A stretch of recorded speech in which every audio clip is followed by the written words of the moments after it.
যতটা নিখুঁতভাবে আমরা অন্যের হিংসা করতে পারি, ততটা সুনিপুণভাবে কি আমরা অন্যের জন্য প্রশংসা করতে পারি?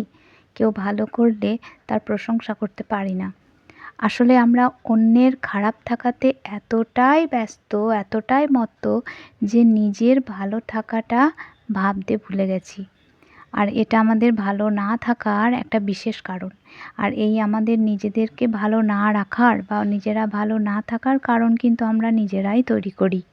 আসলে এই জেলাস ফিল থেকেই কিন্তু নিজেদের ভালো না থাকাটা তৈরি হয়। এই ধরুন না, পাশের বাড়ির ছেলে বা মেয়ে কেউ যদি একটু ভালো রেজাল্ট করে, আমরা কি মন খুলে সেই রেজাল্ট করা বা তার সেই ফলাফলের জন্য, তার সেই সাকসেসের জন্য আমরা আনন্দ উপভোগ করতে পারি? বেশিরভাগ জনই সমালোচনায় মত্ত থাকে। তখন তার ফ্যামিলি ব্যাকগ্রাউন্ড, তার ফ্যামিলির কোনো কেচ্ছা, এসব নিয়ে আমরা সমালোচনা করতে ব্যস্ত থাকি। যতটা না সুন্দরভাবে সেই ছেলেমেয়ের প্রশংসা করতে থাকি। যাই হোক, এই কারণেই আমাদের নিজেদের খারাপ থাকা। আর নিজেরা খারাপ থাকলে সেই মানুষ কখনো অন্য মানুষকে ভালো থাকতে দেখতে পারে না।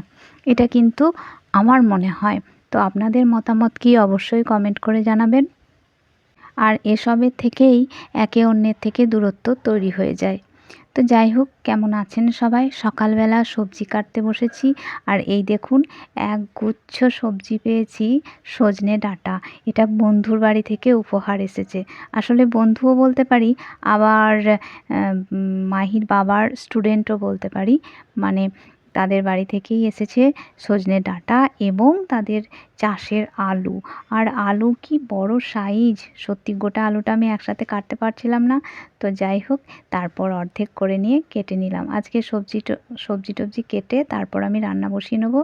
পুরোপুরি রান্নার দায়িত্ব আজকে আমার। আসলে মা আজকে রান্নাঘরে ঢুকবেন না, মায়ের ব্রত আছে।